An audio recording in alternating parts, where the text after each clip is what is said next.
The Work in Progress Report, or the WIP Report, is a powerful tool that gives you a clear snapshot of how jobs are progressing over a selected period of time. It shows a list of jobs that had items added during that time, like actuals added to the job card, so you can easily track ongoing work. Plus, it's a handy way to review archived jobs all in one place. Let's walk through how to use it. At the top of the report, you can filter by job type or select custom for advanced filtering options. From here, you can view jobs by specific statuses, toggle visible columns to show only the information you need, and filter by job groups. Check out our guide on groups to see how you can use them to filter the WIP report. And a handy tip, if you're looking for archived jobs, make sure to untick all statuses except archived. Once you've set your filters, adjust the date range in the top right if needed, then hit Run to refresh the report.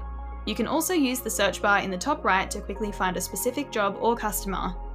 In the report, any blue fields are clickable links that take you straight to key details. For example, clicking the job number opens the job card. At the end of each row, there's a graph icon. Click it to view the financial summary for that job. Need to save or share the report? Click the drop-down next to the Run button to download it as a CSV file. And that's it! The WIP report is one of the most customizable reports in Fergus, making it easy to track and manage your jobs efficiently.